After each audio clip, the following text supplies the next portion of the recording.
I didn't learn this till I was 54 years old. If I had known this way back when, I would literally not have been a walking red flag for most of my life. I would not have taken my stress out on my family. I would have been more peaceful and more powerful because I had no idea how much power I'd given to other people. Mel, your new book, The Let Them Theory, it encourages people to just let control go over other people's choices. And the part that I love is that you said it helped to heal and fortify your relationship with your daughter. Can you share both the theory and how it brought you closer together? Absolutely. So the Let Them Theory is a simple mindset tool that helps you identify literally in a moment what's in your control and what's not in your control.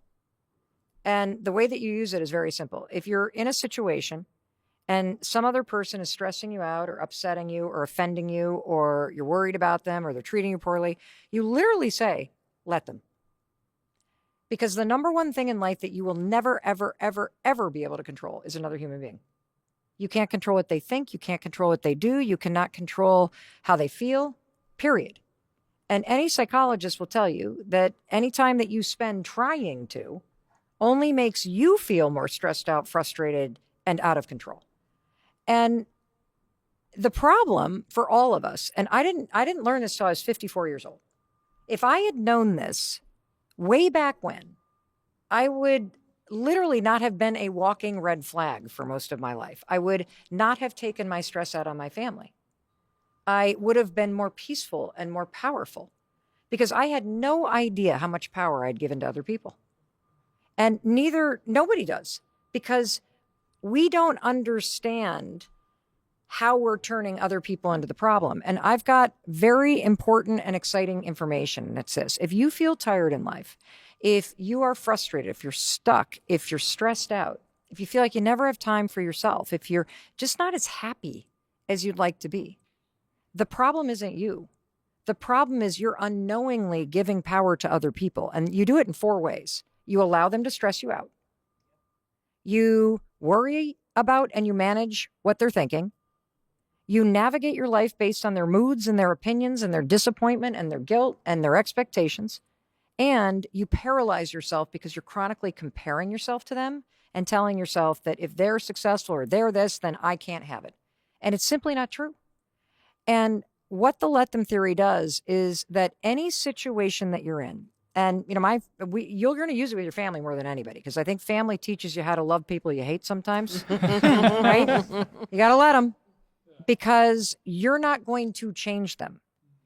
And what you will learn as you start to use this is people only change when they feel like changing. People only change when they're ready to change. People only change when they're ready to do the hard work to change. And the other piece that you have to embrace is that we think worrying about or pressuring or judging or pushing people to change motivates people to change. It's actually the opposite. If you look at the wiring of a human being, everybody has a fundamental need for control. When you're in control of what you're thinking about and your decisions and your future and the environment that you're in, you actually feel safe. And the problem is, if Martin's doing something that is worrying me, now his behavior is something I want to control. But Martin has the same need to control his life as I do. So when I start to push on Martin or suggest that Martin should do this or should do that, what does Martin do? Martin pushes back because he needs to be in control. And I didn't realize that I was creating so much unnecessary friction and frustration and distance with people in my life. I didn't realize how much time and energy I was losing because, let's just take a simple example. You're at the grocery store and there's 5 people in front of you and there's one cashier. Beep. We've all been there. Right? Yes. And immediately the stress rises up inside you. And then all of a sudden you get agitated. And then you start thinking, why are they not calling it? And then you're looking around, and then you start thinking you can run the store better than anybody, right? And now let's just stop and actually really look at what this is. This is you giving power to something that you do not control.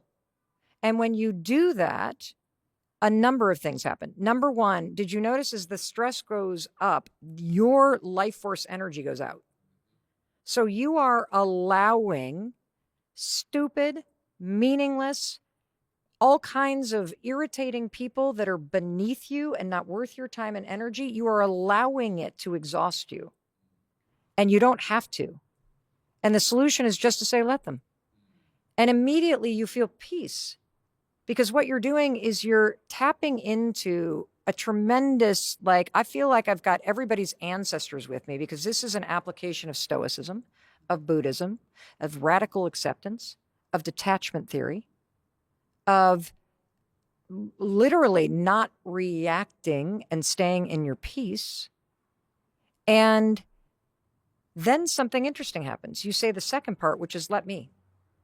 Let me remind myself that in any situation, I have power, because there are three things I can control. I can control what I think about next. I can control what I do or I don't do, because you can leave the supermarket. You could, if you never have time to talk to your friends, you could pick up the phone and call your friend or your grandma. You could practice meditation. You could say a prayer. If you say, let me, and remind yourself that you have power, right? Love and that. so that's what it is. It also, you said, all of these different ancestors, you're bringing in the ancestor of Martin Luther King Jr. and the whole civil rights movement. Yes. Because I think what people also forget is that when you're talking about the lunch counters, when Yes. you're talking about the freedom riders, Yes. they trained. Yes. They didn't just go and, and so, and a To be lot of that non-reactive, was, yes. and it was a lot of what exactly that you're talking about, and let them. Like, this is like, they're going to do this. Yes. I choose how then I will respond to that. And what I also think is important is, like, it is training. Yes, it is training. It is, you have to think about it, and you have to. Yes, it is discipline. And here's the other thing it is. Because a lot of people hear this and then they'll say, wait, you're just allowing people to walk all over you? You're allowing people to abuse you? And I'm like, oh, no, it's the opposite, because you're actually allowing it now. When you say let them, it's almost like you're allowing it without allowing it, because you're saying, I see the reality here, and I see that I can't control this. And so I choose my response, because I know I do have power. And oftentimes, the best response is no response. The best response is peace. And we give too much energy and too much fear into things we can't control. And in doing so, we blind ourselves to the fact that you always have control. And, I whether you're talking about a family dynamic, or you're talking about a community, or you're talking about a world at large, I find it just so sad and fascinating that we always let the most challenging and toxic behavior seem to get all the power. But I actually think the opposite is true. I believe that the person that is peaceful, I believe that the person that understands their power, I believe the person who actually constantly reminds themselves, wait a minute, I have power here. Because I have power over my thoughts, I have power over my actions, I have power over how I allow my emotions to rise and fall. And it's inside that power that any single person can change something for the better. And, that's what... Because you're responding and not reacting. Yes. And responding is when you come from a place of power. Yes. And it's also how you take personal responsibility. Yeah. Let's talk about responsibility. Because the word responsibility is just the ability to respond. And everybody has that. And so when you really remind yourself of that, now you can be the person that changes everything. Because it just takes one person to change the energy and dynamic in a family. It takes one person who cares enough to change the politics in a country. It takes one person to just shift everything. And if you don't like where you're at, or you don't like where your family's at, or you don't like something in a relationship, or you don't like something in the world at large, that one person is you. And as long as you give your time and energy, and you give other people power, their opinions, their all of it, none of which you can control, you are not present to the power you actually have and the time and the energy that you need. to create the change that you're capable of changing. Two thoughts come to mind as you're speaking. One of them is, it's like the serenity prayer, which my grandmother would always say. Our grandmother would always talk about, change the things you can, forget the things you can't, the wisdom to know the difference. But the second thought that came through my mind was, as you talked about the lack of reaction, it is like the nonviolence movement. Nonviolence is not non-action. And the let them is a power to not let the negative drive your choices. But in fact, even under the toughest circumstances, you have the ability still to respond. And Martin, I think of the most extraordinary thing. I think one of the most extraordinary acts of courage wasn't only your dad, but it was also your grandfather. Yeah. So I think everyone knows that my father was assassinated. I was 10 years old. My father's mother was also assassinated in the church while playing the Lord's Prayer. And again, my grandfather as a minister had been preaching forgiveness. It's one thing to preach that, but then to have to practice it and exemplify it because you've gone through this situation. You're telling all your parishioners, yes, because you can say that. But now you can say from a personal standpoint, I have been impacted, but this is the way I choose. I choose to forgive. I choose to continue to show up in love. And he did that in many ways throughout his sermons, basically saying, I refuse to allow the man that killed my lovely wife nor my son to reduce me to hatred. I love everybody. I'm every man's brother. That was a choice. That impacted us directly, meaning my siblings and I, obviously my mom and siblings and I. Even though we had learned it as children, now we had to live through it. And again, a choice, because we could have chosen to be angry and hostile and hateful. This is what I can control. This is how I'm going to choose to live my life. And hopefully it sets an example for others. Well, and didn't let hatred come into his heart. No, he did not allow that. One thing I do want to say, that and this reminds me so much, because when I speak, and I use the story a lot as it relates to our nation and world, but I think it also relates to everything like personal. And I talk about the story of the two wolves. Heard that story? And I talk about the fact that the little girl goes up to her grandmother and says that, grandmother, that there is a war going on inside of me, and there are these two wolves and they're at battle, and I'm not sure which one is going to win, because one is full of anger and bitterness and hatred and hostility, and yet there's another wolf that's full of love and nobleness and peacefulness, and they're really at a battle, and grandmother, tell me what to do. Who's going to win? And her grandmother looked at her and said, the wolf that you feed. And I think this reminds me, let them, like, we get to choose. Yes. What wolf are we going to feed? Yes. We get to choose that in the world, and that's the wolf that will win. And we get to also choose that as individuals. And we have to decide every day what wolf that we're going to be feeding. Now, Sawyer, when you were writing this book together, you were actually working on a relationship chapter while you were going through a breakup. Correct. Do you mind? Can you talk just a little bit about that and maybe give someone advice that is going through a very hard breakup? It's particularly when you're, at any age. Yeah. But yeah. Yeah, of course. So, ironically, actually, I was writing the breakup chapter, or starting to write it, and that morning and then that night I got broken up with. And so then the next morning I'm like, this is horrible. I can't let them move on. Rip, delete. But then I really thought about it, and over the course of a few months, like, I was so upset. And I think when someone goes through a breakup, there is no good advice. There's no toolkit. There's no YouTube video. There is nothing anyone can say to make you feel better. And what people often tell you is the generic, oh, you just have to learn to love yourself again, which at that point, you hate yourself. You feel ugly. You feel undesired. You feel unloved and rejected.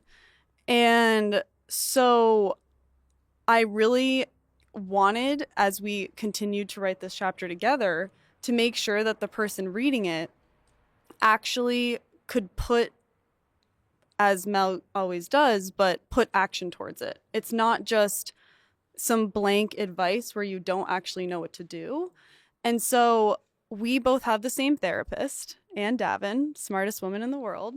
And what Ann told me to do is, well, first she explained that when you go through a breakup, that it's actually you and your partner or your past partner, your bodies and your neurological makeup is intertwined. Yep. And so actually what's happening is they're breaking patterns in your body, and that impulse to text them 15 times a day, or feeling like they are sleeping next to you, or you can hear them in the car, or you want to call them and tell them about something, all of those little impulses in your body are because the pattern is so locked in and intertwined that the process of a breakup is actually about breaking those patterns in The your body. energies. Yes. The And energy it's field. so hard. And so it's actually grief, because when you go through a breakup, it is the death of a future or a person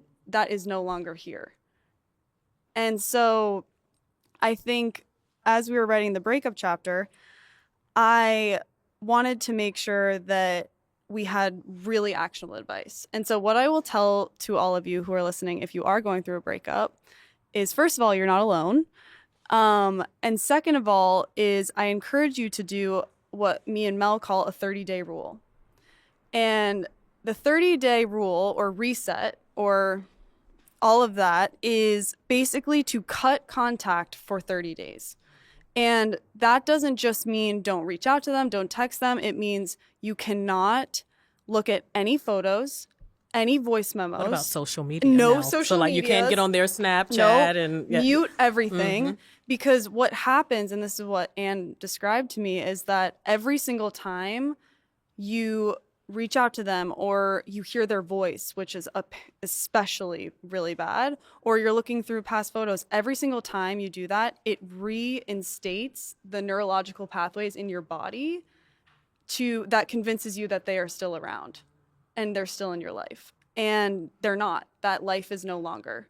And so you are basically trying, every time you connect with one of those items or photos, it prolongs the heartbreak, it prolongs the grief. And so we encourage everyone to do a 30-day reset and do not reach out to them. And That's where the let them comes in, because you're going to Yeah. have to say, how many times a day would you say let them? like 20 times a day.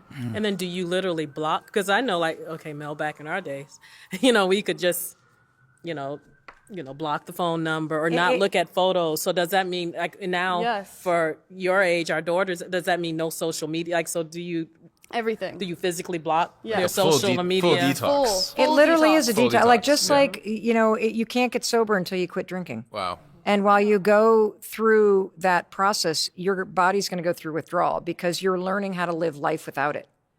And that's why you have to say, let them leave, let them move on, let them hook up with somebody else. And let me remind myself that they're gone. Let me remind myself that every time I look at their location or I listen to a voice memo, that I am keeping myself trapped in a life that no longer exists. And so it is a form of grief. And the hardest thing about being a parent is that when you see somebody that you love struggling, you would put yourself in front of a moving car Yes. in order to take it away. But when you do that, you basically communicate to somebody that I don't believe you're strong enough to handle this. And so I had to let her grieve. I had to let her wear pajamas and sit in her bed for 3 days. I had to let her ask me to remove him from the digital camera rotation situation. And as I'm like going, pause, because I'm even pausing it because I'm like, maybe they'll get back together, maybe they'll get back, and so let them, and let me remind myself that I cannot heal for her. Yeah. Let me remind myself that she is capable of moving through this. Let me remind myself it's not my job to take her pain away. It's my job to comfort her in her pain.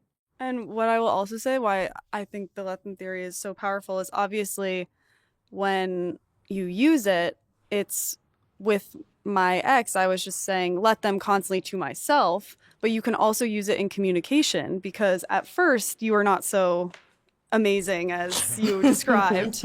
She was always trying to talk about it, always trying to say, are you okay? Are you okay? And I would say, I am trying to let you have your own process through this, because I know you are also losing someone in your life and something you envision was going to happen. And at the same time, I need you to let me cry and be depressed and eat bonbons every single night and just leave me alone a little bit. And I need you to let me take a break and to not talk about it and to come to you when I need you. And I promise I will. And so I feel like you can also use it in communication, which acknowledges what you want, but it also acknowledges what I need and what I want. Beautiful. Yeah, it really brought us, like, and this is what I mean, like the process of it, of writing this book and researching this book, it really, and using the let them theory and exploring it around love and stress and struggles and trying to change other people, because that's what we do, right? Wanting someone to do better, wanting someone to be more motivated, wanting someone to forgive. That's a beautiful thing, to see possibility for someone else. That's not the problem. The problem is how we go about it. And we don't realize we're working against the wiring of human beings. And when you should push yourself, but when it comes to the people in your life, you actually have to let them live their lives, because it creates space for true connection and change to be. I mean, after all, love is truly loving somebody for who they are and for who they're not. Mm-hmm. And a lot of us live up here, and we really are living in the possibility and in the fantasy, but we are not truly accepting and connecting with the reality of the person that we wake up next to or we sit across the table with. And all we want is to feel like the people that are in our lives actually see us for who we are. And, do you want to know, and oftentimes it's true, especially when we think we know best, and we underestimate how hard people are already working. The hardest working person, for example, in a classroom is not the kid getting A's. It's the kid who's failing. The person who is actually working the hardest on their weight is the person who's unhealthy. People know when they're not thriving. People know when they're not reaching their potential. People know when they're quietly quitting on themselves. And so when you and I, with the best of our intentions, keep going, why do you keep dating these losers? Or can't you be more motivated? Or, why wouldn't you take better care of yourself? That just adds more pressure on top of somebody who already feels like they're not measuring up, and they're in deep conflict with themselves. And when you learn to let someone cry it out, you learn to let someone learn from the greatest teacher in the world, which is life. When you do not shield people from the consequences of their decisions, but instead you stand by their side and you believe in the power that they have to meet the challenges of their life, then you create the space for a human being to reach their own potential on their own timeline. And what happened for us is, I think so many relationships, particularly in family, I don't know how you guys feel about your relationship with your daughter, but there's that intense love, and then there's that like, right? And we were like a death by 1,000 cuts with one another.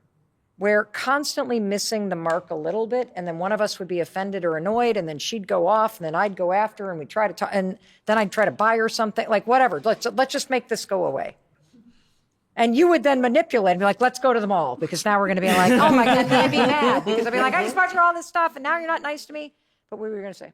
Oh no, I was just going to say, I think within a very short summary, our relationship, and this is what I haven't described yet, but 2 years ago, we were doing some therapy, and I had this vision of me as like an infant, like 1 or 2 months old.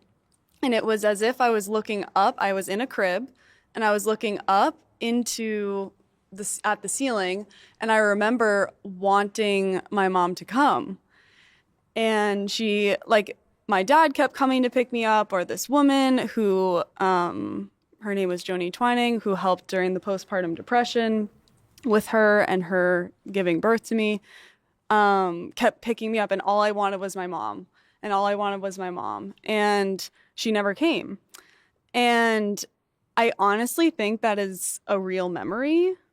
And when I started going through childhood, I think her working all the time reaffirmed that in my mind, is that I always wanted her to come and like pick me up and be with me and give me attention and make me feel like I mattered. And she was off doing amazing things, but always away. So it confirmed to me that, at least in my mind, that I didn't matter. And so I think then that is what like created the tension between us. Is I then developed the mindset, well, I don't need you and I don't want you and I can do this on my own, and I'm going to go to Cambodia and I'm going to go to Asia and I don't need any of your money or any of your help, and I'm never working for you. And Now's the truth.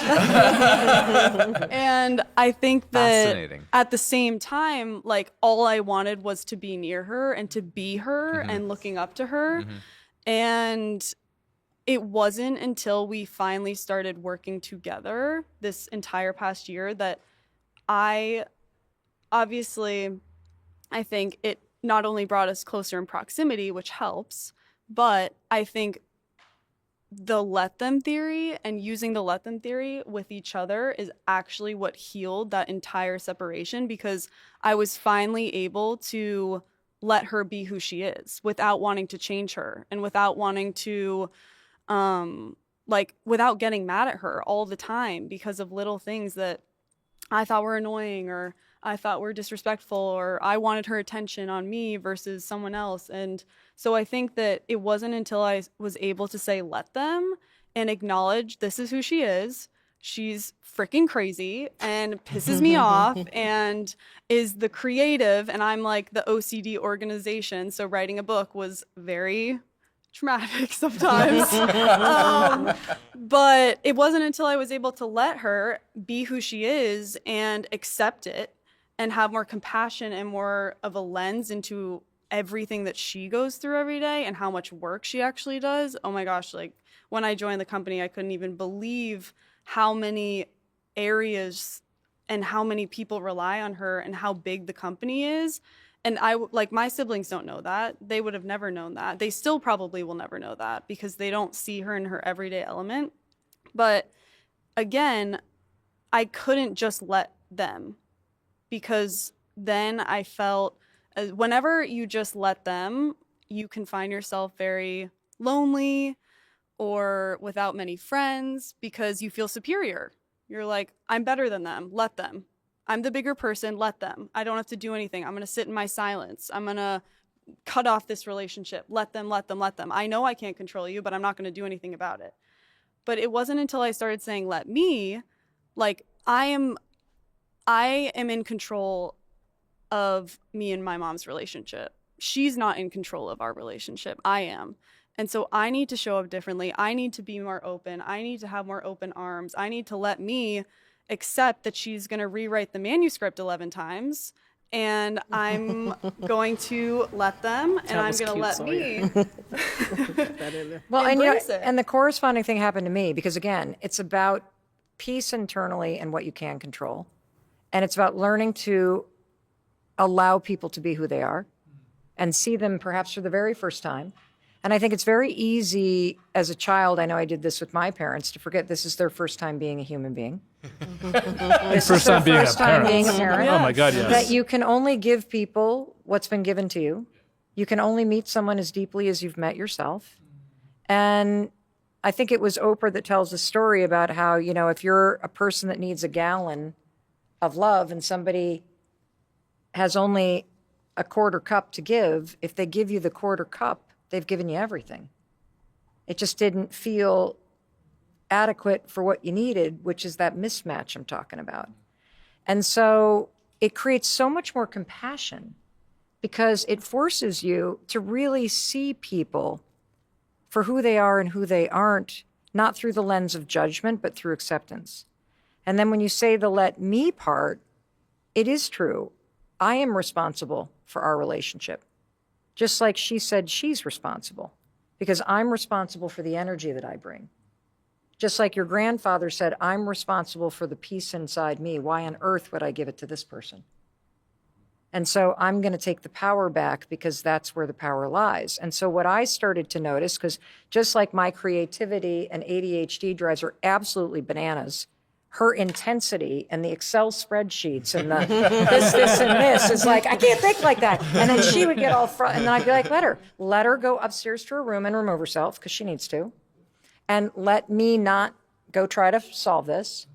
And what I also noticed is that when I wasn't so frustrated or there wasn't a lot of tension between us, I actually saw what I wanted, which was I wanted to hug her. I wanted to go check on her, not through a place of changing, but through loving. One of the things that I keep feeling as I'm looking at both of you, but particularly you, Sawyer, is that the red shoes, and at the end of The Wizard of Oz, and when she was told that it was within you all alone. Exactly. The power is It's always in you. The power is always, yeah. And so that, I feel like the journey even that you've been on up into this point, one of the things I just want to say to you, that the power has been within you all alone. Thank you. Yeah. Okay, so menopause is having a well-deserved moment, right? And Gen X and younger women are really starting to have the conversation about everything that goes with it, and to know that we need answers. So as you are someone that's asking all of the experts and all of those aging questions that so many women have been too embarrassed to ask for too long. Yeah. We think that everything stops at childbearing and that's it. And then, so how have you seen this empower your listeners? And then what have you heard from them? This is an excellent question. So just to give you a sense of just how important of a topic this is, Apple just named an episode that we did on menopause with one of the leading female doctors on it as the number 2 most downloaded and shared episode of any podcast anywhere in the world of the year this year. And the reason why this is important is because there is every single day, I think the research is 8,000 women enter menopause. And what I didn't know, because this was like a gigantic, what? How could I get through life and not know simple facts like this? Like, I had no idea that women were not actually included in clinical research until the 1980s because of our hormones are fluctuating. So it can throw off clinical trials. And even to this day, they mostly use women that are postmenopausal so that our hormones are not impacted. And so the drugs that we're taking are almost like golf tees. The guys get the ones that are, a little bigger, and then we move the dosage up, but we're not actually looking at the impact on hormones. So that's a problem. Second thing that blew my mind is that if you think about a woman's body, every single organ of a woman's body has receptors for estrogen. Estrogen is like the oil in a car. It runs everything. And women used to have a lifespan that was less than 50 years old, which is why if you look at the hormone kind of ranges of women, we peak in terms of the natural estrogen that's created in our bodies right around the childbearing years. And if you look at like life expectancy rates way back in the day, well, most women died before they were 50 anyway. So if all the estrogen is gone, who cares? Because she doesn't need it because she's dead. But by the time a woman turns, and I'm going to get the numbers wrong, but it's something like 40 years old, you have 1% of the estrogen in your body left. If your brain requires estrogen, if your muscles require estrogen, if your heart, if every part of your body has a receptor for estrogen, you want to know why it does? Because it needs it to run. And so women for years have been wondering, why on earth after I have kids am I itchy and dry and grumpy and I can't remember things and my body temperature is like I literally, if I'm in a cold climate and I have a hot flash, you can actually see smoke coming off my skin. Like it's, and I'm like, I'm not mad at you, Chris. I'm just like hot, honey. And so hearing this information, it suddenly makes sense. I'm not crazy. The body that I'm in actually has outlived the evolution of the way it's designed. And so one of the reasons why hormone replacement therapy, if it is safe for you, and for the majority of women it is so revolutionary, is because you're actually just putting oil back in the body so it can run correctly. And it starts to make sense if you think about it that way. And for too long, women have been told that they're crazy, or that they're this, or that they're making their symptoms up, or this, or that, or the other thing. And we're not crazy. And thankfully, women are now talking about this. Doctors are going through training because, Dr. Mary Claire Haver, who is the person that came on, who is the medical expert, basically said when I was an OB-GYN going through medical training, we literally had like a couple paragraphs in a textbook in medical school, even for the clinical rotations being an OB-GYN. People just didn't even know. And it turns out the research from 10 years ago that scared everybody to death about hormone replacement therapy was largely overblown and not correct, and has been mostly pulled back. And so women haven't been given the information. And as you know, women of color and from different ethnic backgrounds have even more discrimination toward them in terms of how these things impact you based on your DNA, based on your heritage, based on your skin color, based on access to care. And so Based on how you're treated when you go to care, your Correct. symptoms are even as at women of color, Black women, your Yes. symptoms are even less if you think that white women are not heard. Yes. The symptoms are just not even acknowledged. Yes. Or- And so one of the things that I am hopeful about is that, when I launched the podcast that I have, I just had this vision, walk with a friend. When you take a walk with a friend, you and I know we're going to be walking and talking a lot. A lot. We will be sharing all kinds of stuff that you're not going to be happy about. My husband's not going to be happy about. And she's not gonna be happy about. We're going to be talking about our daughters and swapping stories and advice. And we're both going to leave feeling better. We're both going to feel like we have something we want to try or do. We both feel like somebody heard us and validated how we feel. And that's all I wanted the podcast to be. And I also was excited to put it in Boston, because it literally is the world's home of higher education. And how cool would it be to have all of these people that are teaching the classes and in the labs hop on the bikes and come on over? And that's what's been happening. And so to have doctors that the majority of us wouldn't even be able to get an appointment with, to come and share information that every human being deserves and has a right to have access to.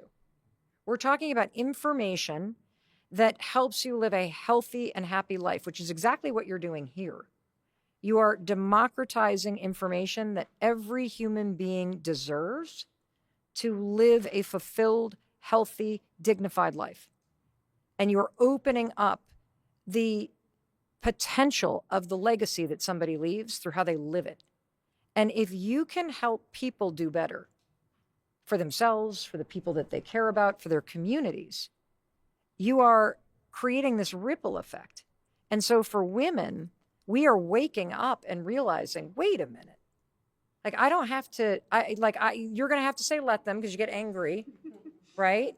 But the power is not in somebody else being wrong. The power is in going, okay, well, let me focus on what I'm going to think, do, and say. And if this idiot is not treating me the way I need to, I can leave any appointment, I can leave any medical office, I can leave any dining room table, any text chain, any interview, any date at any time. And I do not have to sit here and listen to somebody in a white coat tell me something that, is not the way I want to hear it. I have the power to leave this conversation and go talk to somebody else. I have the power to listen to this podcast and to learn what I need to learn from somebody that has studied this stuff. And so I'm really excited because the work that you're doing and some of the topics that we're covering are truly giving people the information that they need in order to change their lives for the better. Because again, going back to why am I so driven to be a person that is warm and that is sharing information and using my life and my struggles and the things that I wish were better or that I'm screwing up as the canvas upon which I'm trying to help and I'm trying to heal and do better myself, is because if you don't know, you can't make it better. If you don't know what the actual problem is, how on earth are you going to solve it? And so whether it is for me being dyslexic and ADHD and not getting diagnosed until I was 47, and I was diagnosed the same way the majority of women are diagnosed, because my son was going through the evaluations at school, and I started going, oh, that looks awful like me. And sure enough, it turns out I didn't actually ever have anxiety. I had dyslexia and ADHD, and nobody knew it, because in the 1970s, when they were studying ADHD, they only studied boys. And boys present jumpy. And they have symptoms that are the exact opposite of girls. Girls get quiet. They start to get very, very inward. And hyper-focused. Yes. Right? Yes. Yeah. So you miss it. Yeah. Because they can lock in, and you're like, well, that kid doesn't have ADHD. And so there is a huge generation of women, almost 30 years of us, who were diagnosed with anxiety in our teens and our 20s. And the real issue was dyslexia. The real issue is anxiety. And this is so sad. And we can actually change this. And I also think a lot about the fact I was a public defender when I came out of law school. I worked for legal aid in New York City. And the majority of people in prison have a learning disability. Yes. And if you do not have an adult figure out what you are struggling with, what adults do is they label you a problem. And when somebody is exhibiting challenging behavior, which you do if you're sitting in a classroom and your brain doesn't learn the way that people's brains learn, or you can't communicate what you need, adults punish people who are challenging. And the fact is, people do well when they can, kids in particular. And it's not an issue of motivation or capability or willpower. It's an issue of skills that are missing and simple problems that need to be solved. And so if you can change one person's life because they listen to this and they share it with somebody, then that's an incredible thing to do with your life. And if my story and my struggles, and, look, I am happy to have struggled, even though I caused myself pain. I do not regret that. I do wish I hadn't caused other people pain. But if I can struggle for as long as I did with anxiety and with patterns of behavior that were very painful to me and painful to other people because I didn't know the core problems, but then I learn about it and now I can share it with millions of people, I will take that every day. I'll take the hit. What does "it shall be" mean to you? It shall be. My husband and I got tattoos on our 15th wedding anniversary. And I was like, we're going to get matching tattoos. No, we're not. And so Chris, of course, going in, he had figured his out. And I was panic stricken because I could not figure out what to do. And his was really good. What's his? Oh, yes, he won. And I was so annoyed once he told me because it was so good. He has the tattoo right here, and it says "One Gate." Mm-hmm. And he used to be a ski racer growing up, and his dad always used to tell him, who passed away in 2007, always used to tell him, just take one gate, like a ski gate, at a time. Just take one gate at a time. Just take one gate at a time. And he translated that to like one day, one moment, 1 second. And he is like the most calm Buddhist Zen person I've ever met. Very and really, present. Yes, so Wow. present. Wow. He's a death doula. He's so incredible. But he took letters from his dad and got an O and got an N and got that's an E beautiful. Wow. and got a G and got it morphed together and put on his thing. Wow. His dad's on his handwriting. arm. And his of dad's course, being the bitch that I am, when he came and told me that profound story and you've got your hand over your heart, I was like, oh, now what am I going to do? No, let them. Yeah, look, I didn't have that back then. If I had had it back then, I would have been able to regulate myself like a mature And then adult. let me. Yes, exactly. And so I was just panic stricken because we were about to go to the appointment and a friend was over and I'm like, I still don't know what to get. And she goes, you should get "it shall be." I'm like, why? And she said, well, you say that all the time. I said, what do you mean? She said, oh, you always tell me if you just put your head down and you chip away at it and you give up your timeline, it shall be. I didn't even know I said it. And so then we get to the tattoo parlor. So I'm like, okay, I'm going to do that. And I realized I didn't have a font. So then I'm on their laptop looking at the drop-down menu on Word, like, what should I do? And so anyway, that was the story. Well, may I actually borrow your wrist just for a moment? Yeah. Because it's words and the Oh, stars. Oh, that's This is another one. recent. I have one too. Oh, these are. Oh, is you it have matching? Yeah, our family. Mel, can you all put it up got- so we can capture Yes. that, if that's so okay? Our family all got matching. It's on mine's on my wrist. And mine's on the side of my And right they're wrist. beautiful. So you have 3. They're almost like the Bethlehem star. So, Yes. you, your dad, all of your actually, siblings, your mom, like the whole- everybody? The whole experience was inspired by my grandmother, my dad's mom, Okay. who she is. Shout out to JJ. She is actually the grandmother I went to Cambodia with Yes, and taught English with.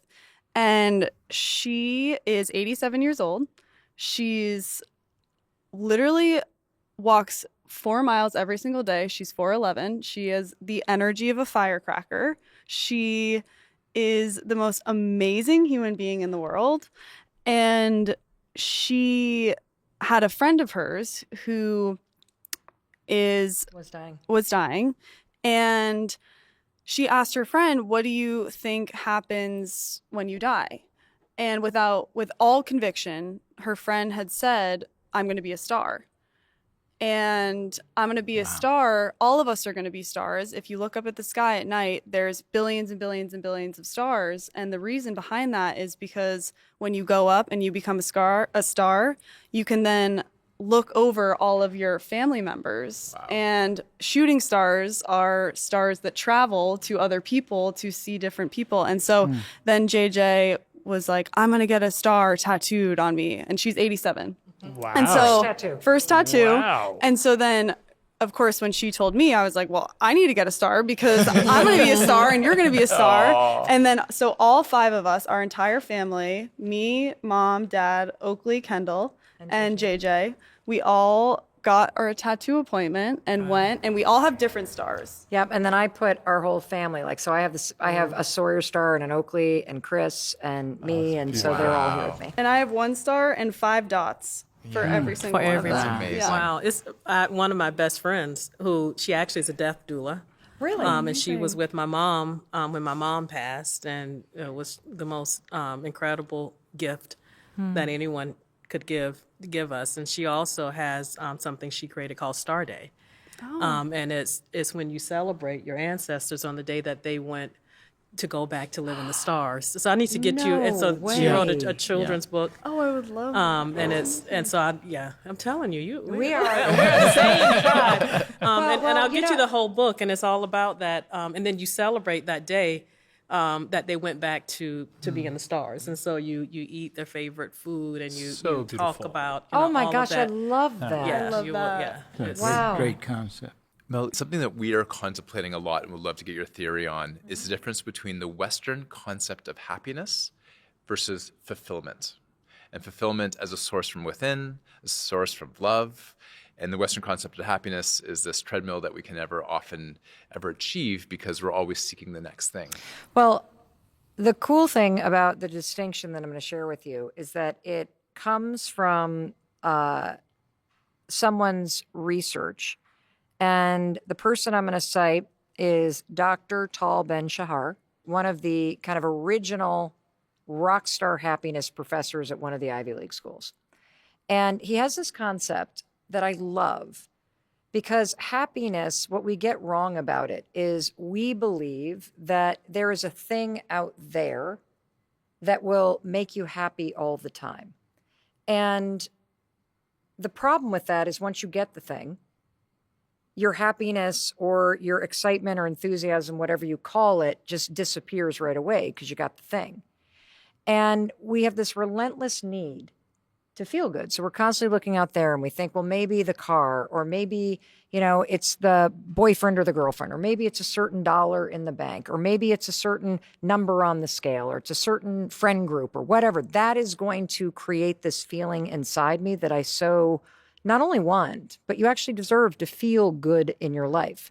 But we're going about it wrong. And so he basically says, anytime you want something out there, it's like staring at the sun.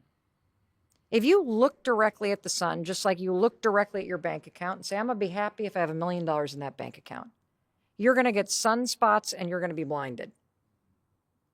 And you're going to be miserable as you're trying to get it, because you're going to think you're only going to feel good once you get there. Instead, he says, I want you to take the sun and put it through a prism, and it creates a rainbow. And when you realize that that's what's available to you right now, that's what you can bring into your life right now. That it's not really out there, it's all the things that you can take in and bring in here that truly create fulfillment. So Sawyer.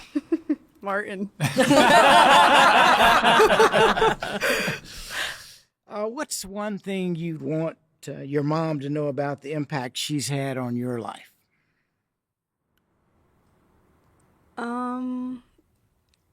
So much, but the first thing that came to mind is, I think growing up, I thought that my legacy was being Mel Robbins' daughter. And I think in writing this book together and just getting to spend so much time with you, that it's actually a lot bigger than that. And it's the let them theory, and it's so many more things that I have not achieved. And so thank you for opening that vision for me. I love you. I love you. And you know what I'm going to tell you? Oh, God. I had the easy part. I just had to learn to create the space for you to see it yourself. Thank you. You're welcome. Proud of you. I gotta say, I got 3 kids, and so just listening to you, and I'm away a lot for work, to see the two of you, as you said, go through your journey, but be at this incredibly strong place together, to see you work together, create together, to hear the love in your voice. Oh my God. I love the honesty and everything about the conversation. Love them for who they are, and love them for who they are not. My God, I think we can all reflect on that with our family and friends. Can't control others. We just need to let them and to let me. I love that. And you can only meet someone as deeply as you've met yourself. And it has been such a gift for all of us to spend so much time with both of you and to have this extraordinary experience as mother and daughter and friend and co-journeyer on this together. So thank you to both of you for leaving an extraordinary legacy every single day. Thank you. Thank you. Thank you for this experience. Like, Thank what a you. beautiful experience that you've created for us to be able to dig deeper into our own experience and what we've learned. Sometimes the hard way. Always. Always. Amazing. Thank you guys for having me. Wow. Thank you for joining us. We are so grateful to have you as part of this journey. If you enjoyed today's conversation, subscribe and share the podcast with friends, family, and loved ones, and follow us on social media at My Legacy Movement. Until next time, may you find connection and inspiration to live your most fulfilled life.